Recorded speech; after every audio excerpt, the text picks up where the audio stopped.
You're listening to the Lanterns Radio Network. We are the network dedicated to empowering the individual, illuminating the truth, defending American exceptionalism, and inspiring future generations. Stay connected and get involved at lanterns.buzz for great radio. Get commentary and news of the day. Lanterns.buzz.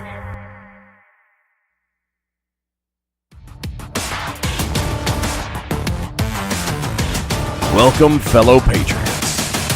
Get ready for an hour of unabashedly pro-American, pro-conservative, and pro-biblical principles. This is the Blake Johnson Program.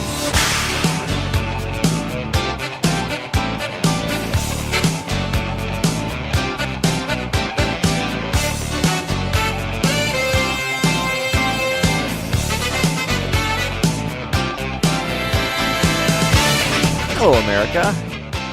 Welcome to the Blake Johnson Program and to the Lanterns Radio Network. Great to have you here on... It's March already. Can you believe it's already March? March 5th.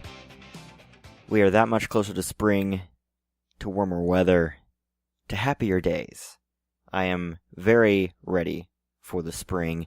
Never really been much of a winter person, although I've kind of warmed up to it, as it were.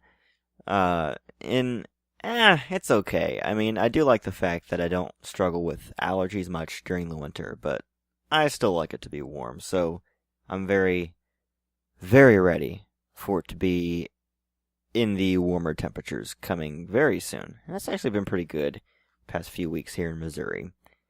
Hope you've enjoyed your weekend. Hope you've been able to find some time to relax and detox from the craziness in this world.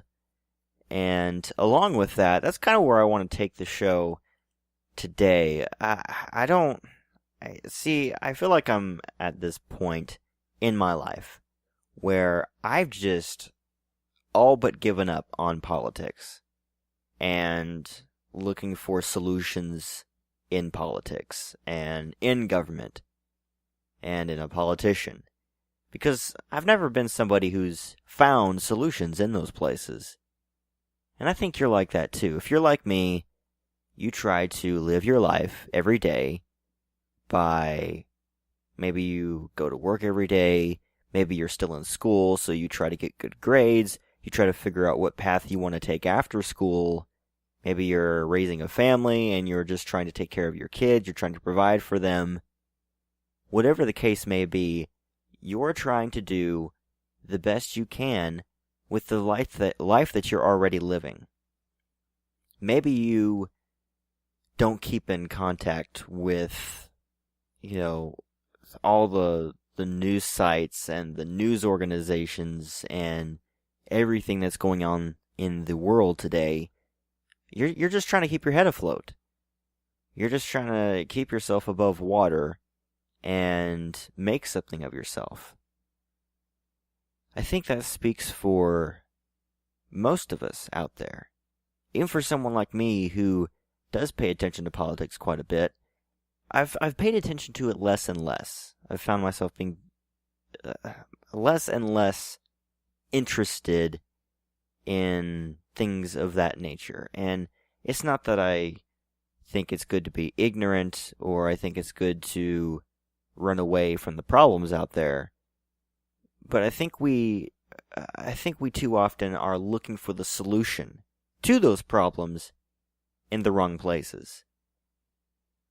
For instance, you had the President of the United States making his dumb remarks on gun control.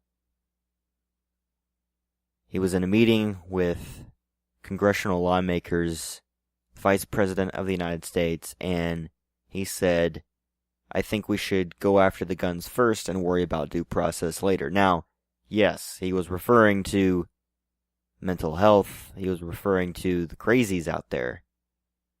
But due process after the fact isn't due process. You know that. I know that. But why doesn't the president know that? Or does he even care? And I'm looking at this story and I'm thinking, well, of course. why should we be surprised about this? The president, the current president, has next to no knowledge, a deep understanding of the Constitution, of the Bill of Rights, of the Declaration of Independence. These aren't just man-made documents coming from, the opinion of man. These are seeped in understanding of Scripture. A good portion of our founders, in fact, I'd say the majority of them, not just my opinion of it, but the majority of our founders believed in God, believed in the Judeo-Christian principles of this country that are rooted in Christianity, rooted in Scripture. And if you strip that away, if you try to take God out of the picture, if you try to take religion or faith out of the picture, well, then you lose the very essence of what freedom really means. It doesn't matter if you personally believe in God or not. We are built on the idea that there is a higher power, that there is a moral code that we have to abide by. But the president seems to be guiding himself based on feelings, based on what he thinks sounds good. And that's not the right course of action. And I gotta tell you, some of the responses to that, look, obviously the president, I don't think Donald Trump is actually going to come after your guns. That wouldn't happen. Even if he were a Democrat, even if he were Obama, who I have so many problems with, he wouldn't be able to do that legally. He'd be impeached first. But doesn't this set a very bad precedent in so many ways? Think about it. You have the right excusing what he said. Not just saying, well, look, he's not actually going to do that, but saying, just totally dismissing that we have a president who would say something like that, who would even hint at that. And it reminds me, it just reminds me of how when this country was first set up, it was set up by people who lived without liberty, who lived without freedom. It was set up by people who really had to fight for it, who had to die and sacrifice everything for it. They lived in a time of uncertainty, of turmoil, of confusion. Don't forget, it was not popular at the time to be against the crown, to go against Great Britain, to be for American independence. That was not a popular viewpoint. It wasn't until they made the argument, it wasn't until the Federalist Papers and Thomas Paine's Common Sense that people began to understand what freedom really means. To be able to live your own life the way you choose, but to have it wrapped in something deeper than man's own understanding. I want to read to you something from Thomas Paine. This is one of my favorite quotes from one of the founders of our republic. This was said shortly after we declared our independence in 1776. This was, in fact, written towards the end of the year. And I think this has so much relevance for today. And it was in his work called The Crisis. He starts off by saying, "These are the times that try men's souls. The summer soldier and the sunshine patriot will, in this crisis, shrink from the service of their country." Now, what's he talking about here? Well, they had recently declared their independence, right?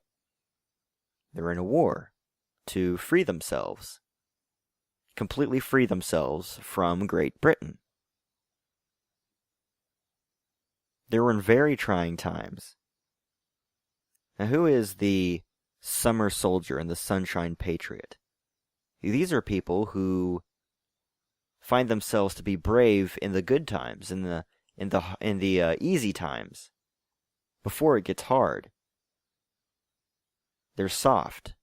They aren't prepared for real conflict, for real sacrifice. He's saying these people, in a kind of crisis like this, declaring independence, going up against the most mighty empire at that time, will shrink from the service of their country. But he that stands by it now deserves the love and thanks of man and woman. Tyranny, like hell, is not easily conquered. Yet we have this consolation with us, that the harder the conflict, the more glorious the triumph. What we obtain too cheap, we esteem too lightly. It is dearness only that gives everything its value. Heaven knows how to put a proper price upon its goods, and it would be a strange thing indeed if so celestial an article as freedom should not be highly rated. So what's he saying here? He's saying, look, tyranny,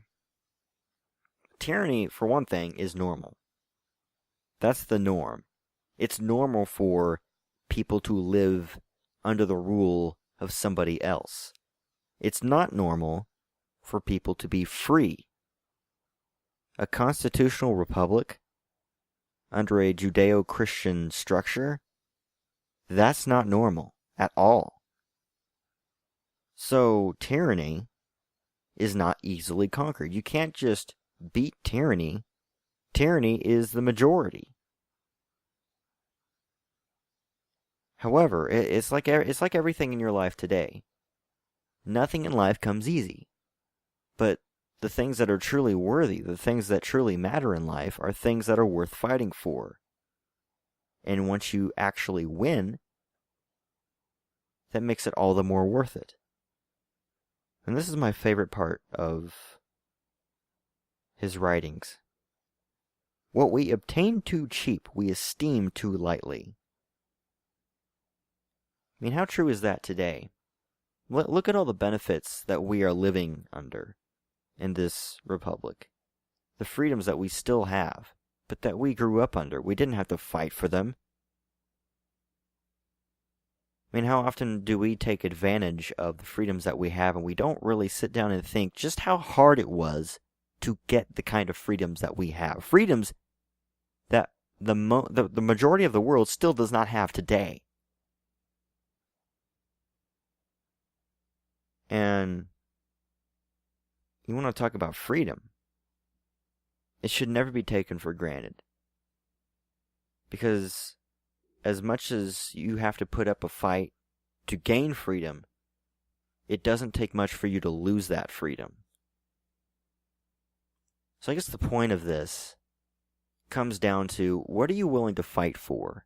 I'm not talking about politics. I'm not talking about elections. I'm talking about you and your everyday life. God put you in this country for a reason. He allowed us to live in the United States of America for a reason. Not to just suck off whatever benefits that our ancestors fought and died for, but to do something with it, to bless people with it, to glorify God with it, to keep that system going. I don't care who you are. You will go through trials in life. You will go through really hard times.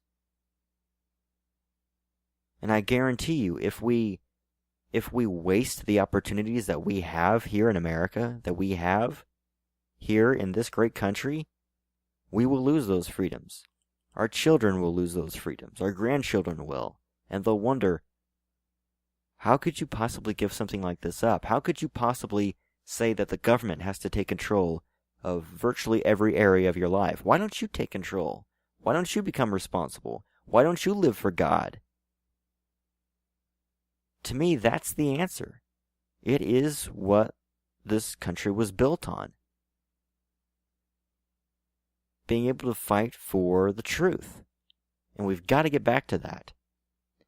I'm going to take a quick break, come back here on the Blake Johnson program, and talk to you some about the culture and what's going on in the news that may not be so depressing.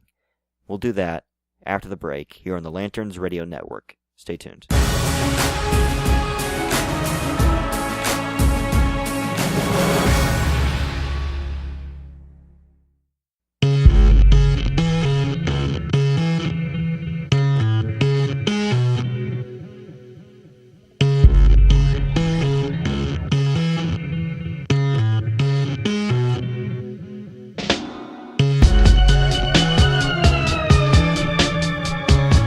Welcome back to the Blake Johnson program here on the Lanterns Radio Network, where we are here to fix the machine.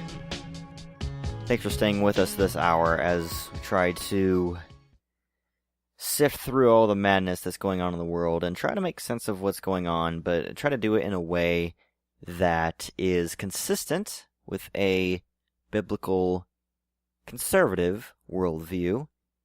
I will tell you that I will never, ever, as long as I'm doing radio, be a mystery as to what I really stand for. I'm unabashedly a conservative, unabashedly a Christian, and I'm very passionate about those. So I am always upfront about what I believe and why I believe it. And I tell you, there's so many things that we could talk about today. We could talk about more of the president's remarks. I know he gave at some sort of I don't know if it was like a luncheon or it was some sort of meeting, kind of a more casual kind of deal. I think it was a luncheon, but regardless, he made the remark of saying, "Hey, look at China. They just apparently made it to where the current president is going to be president for life. Maybe America should do that here." And, of course, the liberal media, because they play right into his hands every single time, are just losing their minds over this. Obviously, if you look at it in the context of what else was going on that day, it was a jovial session. There was a lot of jokes and laughter and so forth. So, in that kind of a moment, it's easy to say something like that, just in a joking way. Especially when there's been all kinds of joking and stuff like that before.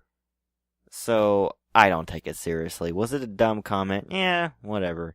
But I don't think it's that big of a deal. But now everybody wants to talk about that. They want to spend hours and hours on end just talking about that, saying he's a dictator, he's a tyrant, look at him.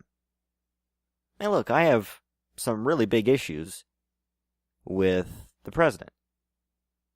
But like I said on the outset, I don't want to focus so much on politics. I'm so tired of that. We've got to move past that. We've got to find solutions. We've got to be solutions by living out what we preach. That's what we really got to do. We could talk about the Oscars that took place last night. Are you interested in that? I'm not. I don't care what any high-paid, stuck-up celebrity has to say about politics. I really don't care. If they want to speak, let them speak. Do I have to care? Nope. Certainly don't have to let my show be hijacked by those people. And I won't. So no, we are not going to talk about the Oscars. I don't care. You know what else I don't care about? I'm just going to be upfront with you guys. Just going to let it all out there. I really don't care what those Parkland students have to say anymore. Am I the only one that just has no longer has an interest in what people like David Hogg and that Cameron Kashke, or whatever his last name is? Do I really care what they have to say? I'm not saying that I don't care about people who want to talk about what they're going through, the suffering, the heartache. I'm not talking about that. I'm talking about the political side of it.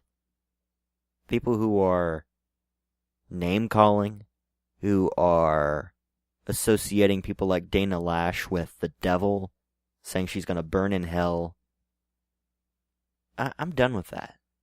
You know, I was scrolling through Twitter, through social media, and post after post, story after story, was focused on the kids who went on Bill Maher's show, bragging about hanging up on a Trump White House phone call about coming to a listening session, them using very coarse language when talking about politicians, and why? Why do we allow ourselves to be sucked in and depressed by all of that? I just don't see it. I'm tired of it. I'm tired of allowing myself to be sucked into that.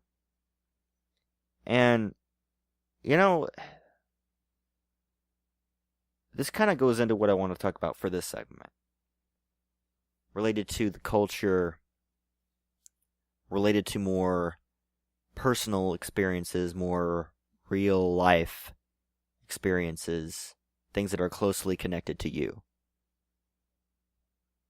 One of the big things about me, about my past, about my experiences, was that I was homeschooled from the 4th grade all the way through high school. And, it's kind of interesting, because when I first started out, I went to public school for, a few years, and it wasn't necessarily like it is now, public school system. It definitely had its faults, and that's why it was pulled out, but it wasn't like many of these schools are today. Today, it's just insane. It's crazy. But when I first went into homeschooling, I didn't like it. Because it was different. Because I wasn't in my normal environment. And it was also because I was used to taking the easy way out. In public school, if you can just memorize some things and be able to write down the correct answer, that's all that you really need to do. You don't really need to learn anything. You just need to be there and get a decent grade so then maybe you can go to college later. To me, that's not real education. That's just wasting 7 or 8 hours of your day, especially if you're being indoctrinated. And that's what's really going on a lot more in these schools, is indoctrination. Progressive, leftist indoctrination, Common Core, so on and so forth. Well, I was reading this story from Business Insider. This is from about a year ago. But there's even more examples of this today. And how much homeschooling has grown. And it says that the headline reads, "Americans are rejecting the homeschool myth, and experts say the misunderstood education might be better than public or charter schools." And it starts off by talking about how the Secretary of Education, Betsy DeVos, she, during her confirmation hearing, talked a lot about charter schools, and she mentioned it about 60 times, but homeschooling was only mentioned once, which is odd. And, I guess the popular thing to talk about when it comes to education is charter schools, because you have the government investing some in that, and, it educates about 2.5 million people. But if you look at homeschooling has grown a lot. It's grown, according to the National Home Education Research Institute, by about 3 to 8% a year, since the total hovered around 1.8 million in 2012. This puts the upper estimate at approximately 3.5 million children, far surpassing charter schools. Now, this is something that I've run into a few times, especially when I was in college.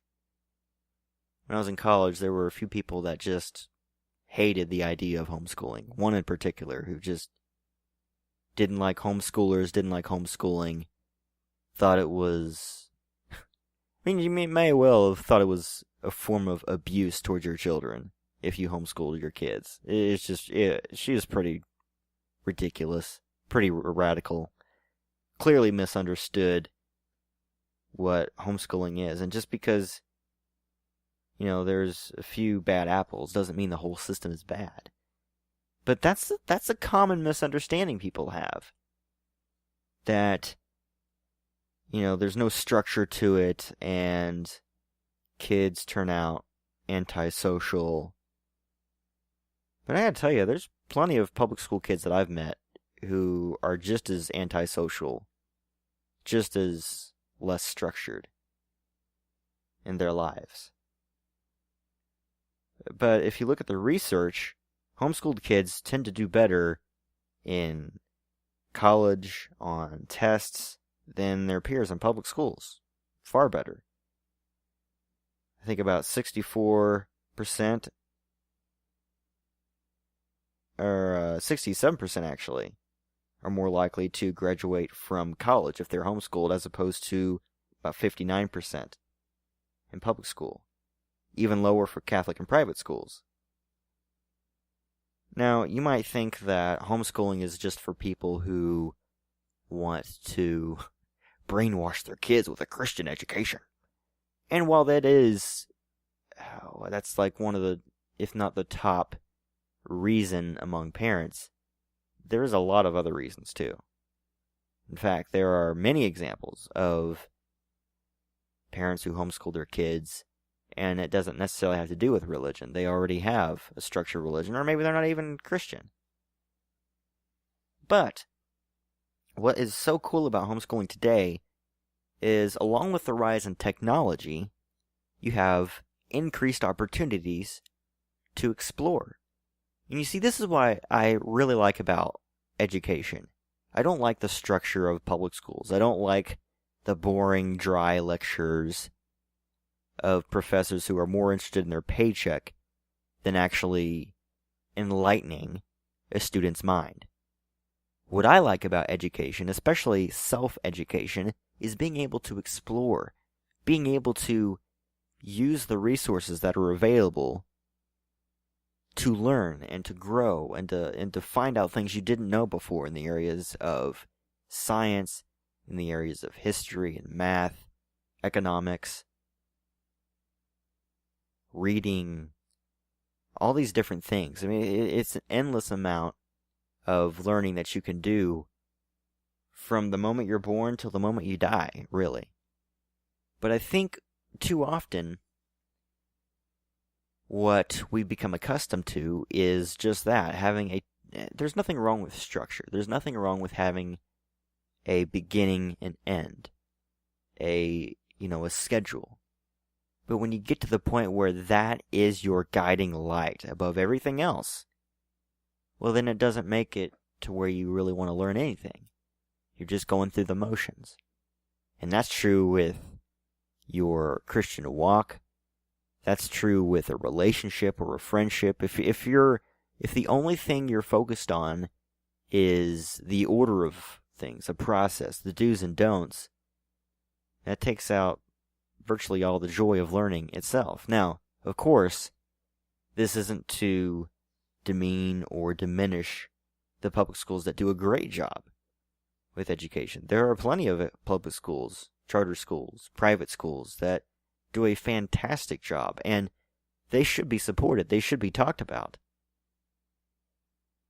But it's no secret that even though the government, even though the media, the politicians like to focus on charter schools and private schools and just the popular things that are out there, it's no secret that homeschooling has consistently been on the rise, more so and more so with each passing year. You're finding that many parents are unsatisfied with the level of education in public schools. They are distraught by some of the homework assignments that their kids bring back with them. They want another option. They want to be able to raise their kid the way they see fit. And I got to tell you, homeschooling, it is not an easy thing to do. It's not. My mom did it for years, and she's still wrapping up her last year doing it with my brother, who's about to go to college in the next few months, actually. So he's almost done with his senior year. But it's not easy, and it's not for everybody. But see, like I said, the great thing with technology is you have more than one way to educate your child. You don't have to do it just sitting at home with a textbook that you don't understand, trying to make it to where your kid will want to learn those things. You don't have to do it that way. Online teaching, you have homeschool groups, you have, peer groups and so on and so forth you can get with that makes it much more enjoyable. And there are parents that, like to take their kids to different road trips, field trips, go to music shows, art museums, historical sites that you may not get at a public school. Instead of focusing so much on history and dates, how much more fun it is to actually go to those places when you can go and actually see history right in front of you. That's what makes education so fun. So, I think that it will continue to rise. Homeschooling will continue to grow. I know when I get married, whenever that happens, my goal is to homeschool my own kids. Or at the very least, keep them out of public school. That's my goal. I want them to have a Christian education. I don't want all the progressive bullcrap. I want to know what my kids are learning and make sure that it's correct. So, and I'm not the only one. But you know what's great about all of this? Is you now have proof that it works. That you can do it. That it can be done the right way. Because there are countless examples of parents, of families who do who do it the right way. Now obviously, again, it's not meant for everybody. There are parents who should not be homeschooling their kids. But the ones who are really invested, the ones who really care, those are the ones that will go a long way. And we'll be right back on the Blake Johnson Program.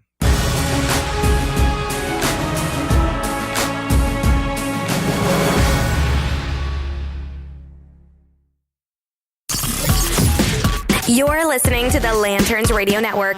We are the network dedicated to empowering the individual, illuminating the truth, defending American exceptionalism, and inspiring future generations.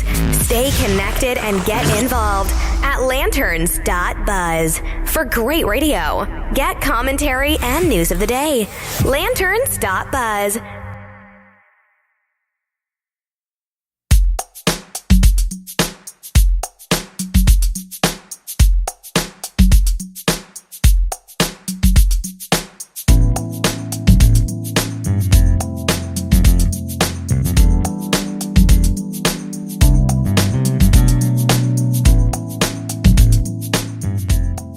Well, hello everyone.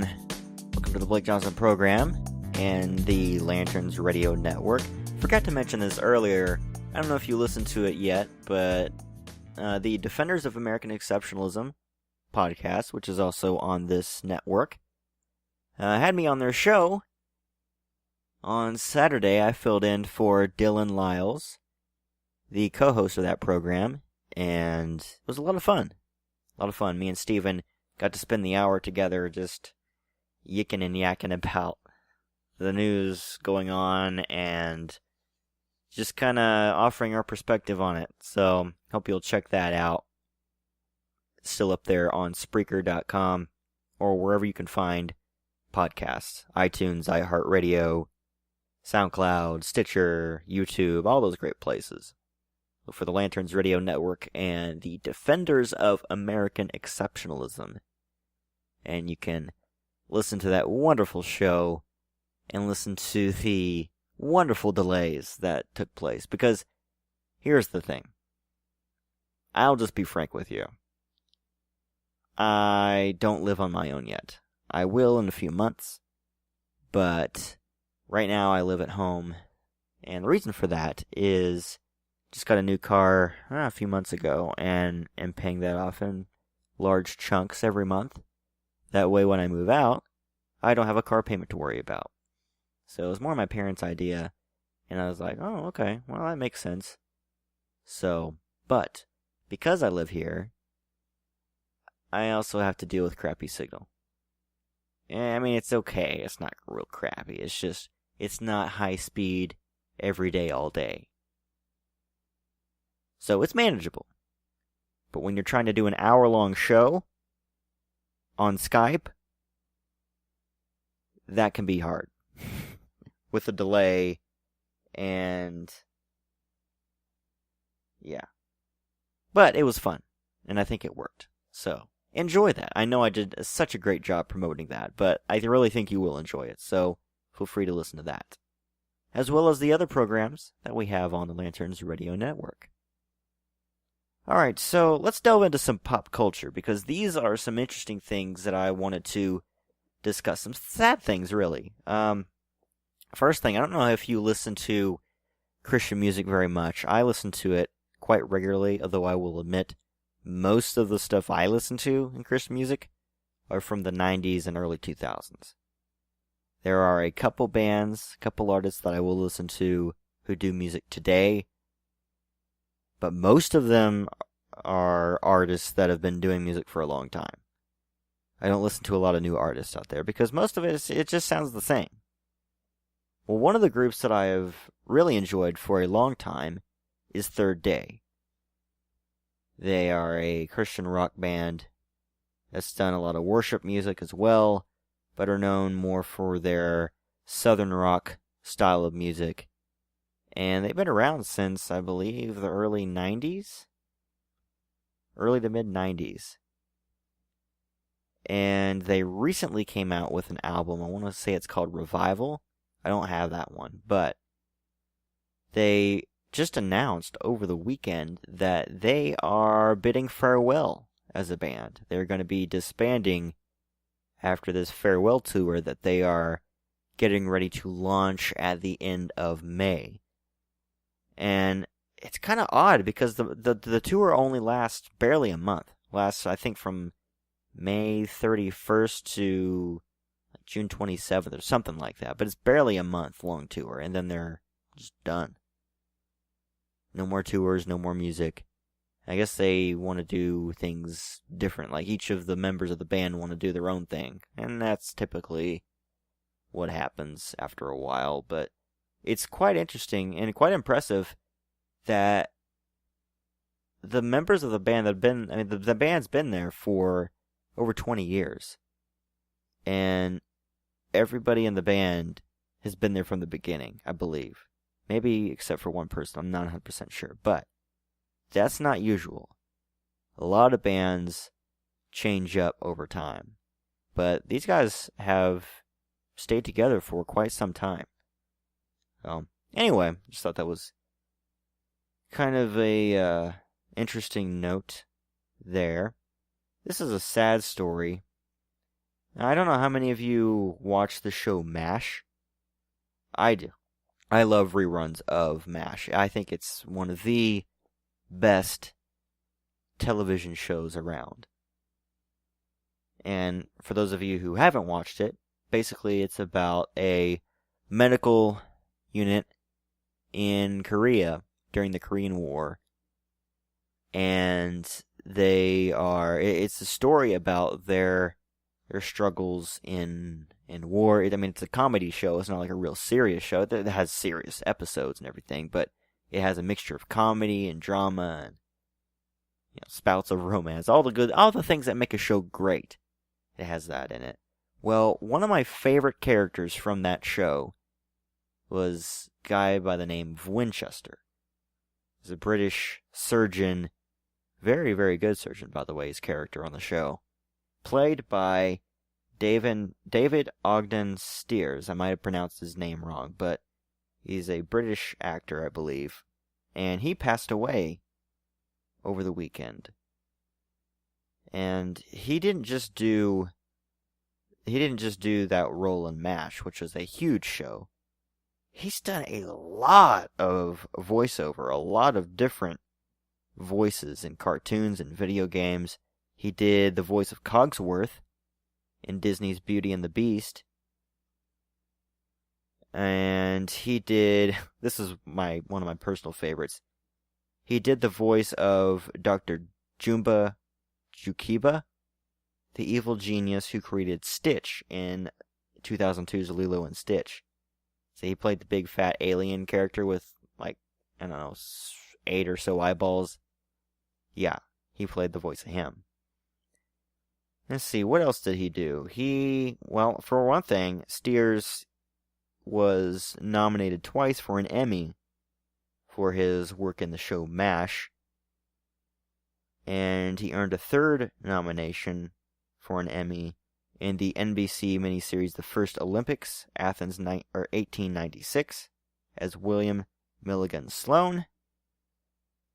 Let's see, let's look at some of the others. He did the voice of Governor Ratcliffe and Wiggins in Disney's 1995 Pocahontas, and voiced the Archdeacon in Disney's The Hunchback of Notre Dame. He was also the voice of the grandfather for the English language version of Hayao Miyazaki's Porco Rosso. And he recurred on Cartoon Network's regular show. Let's see, he's known for the 8 Perry Mason TV movies he made between 86 and 88, in which his prosecuting attorney invariably lost to Raymond Burr's Mason.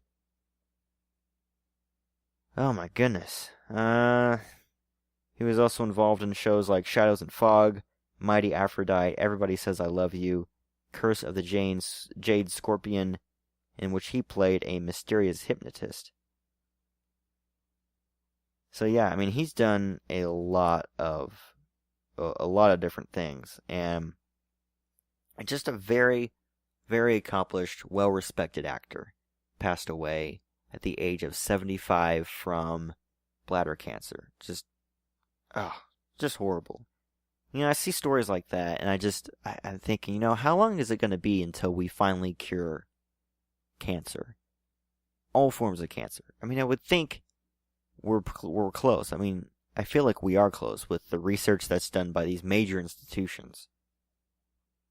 And it's just sad. It really is sad seeing someone pass away like that. But I hope that he lived a good life and that he gave himself over to Jesus before he left. So, we'll see. Eventually. Let's see, one other story I want to talk to you about before we go into break. This is fun. This is really fun. So, apparently, Star Wars, the Star Wars universe has introduced a new aspect of the universe, which could potentially change everything. And it has to do with time travel. Now you may be thinking, why in the world would you mix time travel with Star Wars? That's a good question. Well, this really comes into effect with the TV show Rebels, Star Wars Rebels, that's on Disney XD, and I think it's going to wrap up this week. I think either tonight or tomorrow is the last episode of the series. But on the most recent episode before that, they introduced time travel officially to the Star Wars canon. Now, I know some may argue it's not technically time travel, it's a little different. I mean, you got the Force involved, so it's not Back to the Future kind of stuff. But they do go back to the past. By the way, you might not want to listen to the next minute or two of this if you don't want to be spoiled by something. But in Season 2, well, let's go back even further. In the Clone Wars TV show, which was created by the same people who are doing Rebels right now, one of the big characters in that show was a character by the name of Ahsoka Tano. Ahsoka was an alien character who was the apprentice of Anakin Skywalker, who became later Darth Vader. So she was the apprentice of Anakin Skywalker before Episode 3, Revenge of the Sith. At the end of that series, she left the Jedi Order because she had been wronged by the Jedi Order.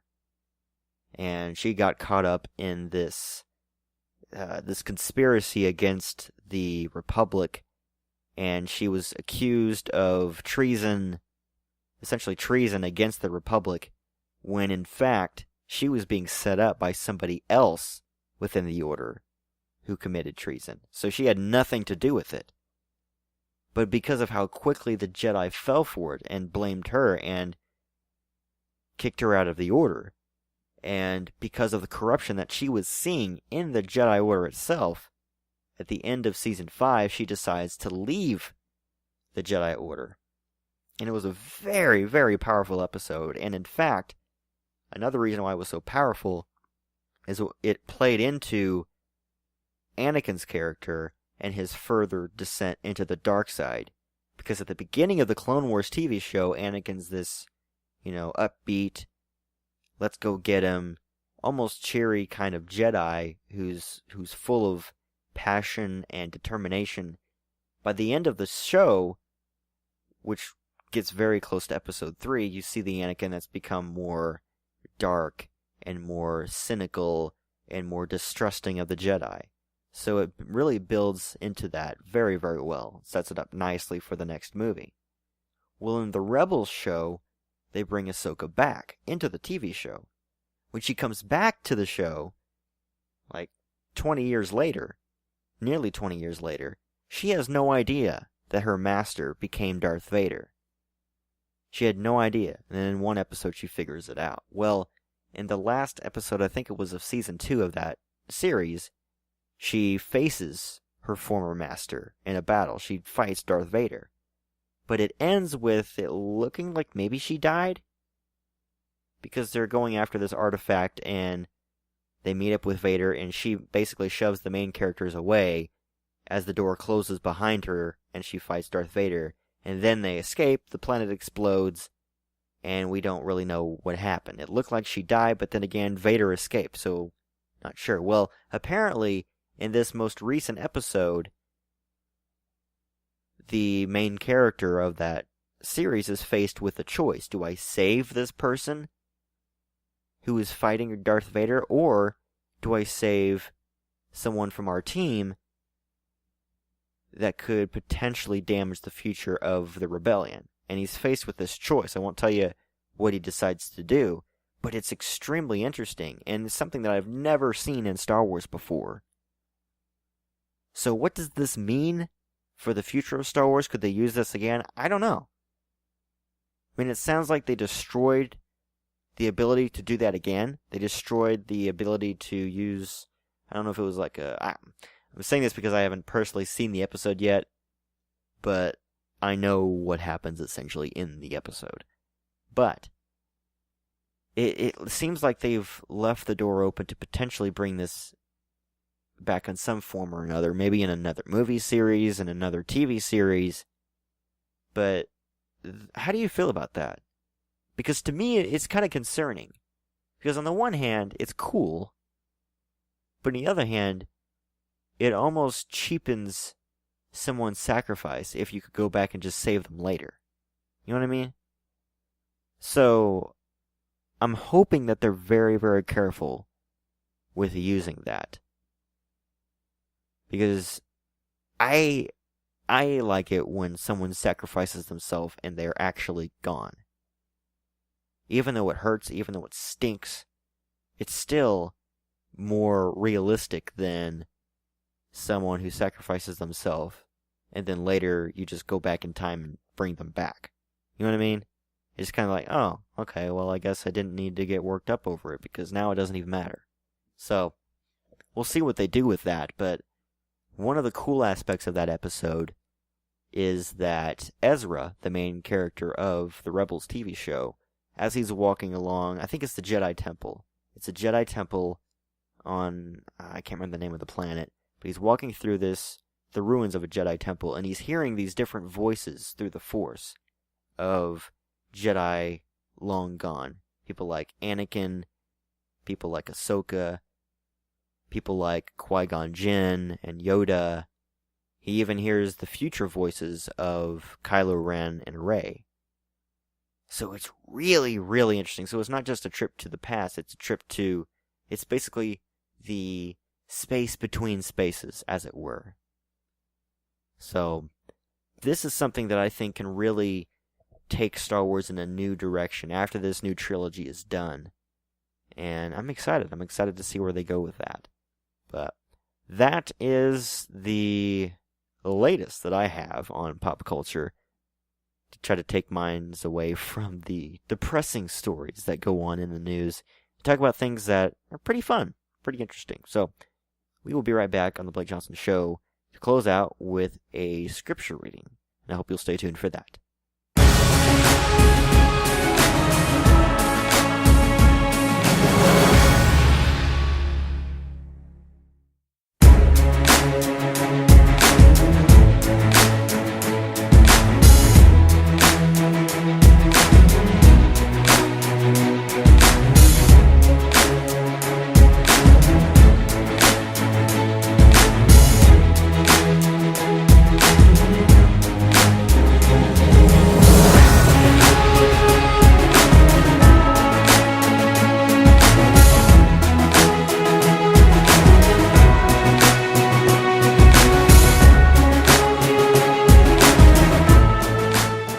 Everyone to the Blake Johnson program here on the Lanterns Radio Network. Thank you for staying with us this hour. And I know it's been a couple of weeks, but I want to end the show by getting back into our devotional segment. And I thought I'd share with you the study that we've been doing in my Sunday school class over the book of Titus. And Titus is one of those books where it's not like you directly ignore it, it's just you're not used to studying that book in particular, especially since there's so many of them. But there's a lot of truth in here, and I want to start with verse 6 of chapter 1, and it's talking about leadership in the church, but more specifically, leadership in general, whether you're a father or a mother, or you're an elder in the church, whatever your status may be, these qualities are very important just in living the Christian walk. It says, "An elder must be blameless, faithful to his wife, a man whose children believe and are not open to the charge of being wild and disobedient. Since an overseer manages God's household, he must be blameless, not overbearing, not quick-tempered, not given to drunkenness, not violent, not pursuing dishonest gain. Rather, he must be hospitable, one who loves what is good, who is self-controlled, upright, holy and disciplined. He must hold firmly to the trustworthy message as it has been taught, so that he can encourage others by sound doctrine and refute those who oppose it." We'll get into more of this next week. We'll spend more time on this for sure. But I wanted to talk just about a moment here of what it's saying here. It's talking about leadership in the church, but it's also, especially when it goes on, it's talking about sound doctrine. And it's talking about those who are in leadership positions, those who are sharing the gospel, those who are bringing up the next generation, etc., etc. And it says this all throughout Scripture. And one thing I've learned is when the Scriptures repeat something over and over again, that tends to mean it's repeating it because we need to be reminded of it because we forget, and also because it's extremely important, especially when it talks about self-control. It talks about not getting into sexual immorality. It says forgiveness over and over and over again. It's because these are very important things. And it as we go on, it'll talk about sound doctrine and how it is very deadly and it is a big deal. And those who are preaching false doctrine, those who are preaching against the word, they should be refuted. And if they don't listen, they should be silenced, meaning they should not hold positions of leadership in the church. They should not be listened to. And that is something I feel like we need to get more into. There are a lot of people out there who are preaching false doctrine. Maybe they don't realize it, but if we get into Scripture, we'll be able to detect it, and that's part of the Holy Spirit guiding us, showing us what the truth is. So, very excited to share more with you on that next week. But for now, I'll lead you off with that, and I hope you have the rest of a good week, and we'll see you back here Monday. Take care, and God bless.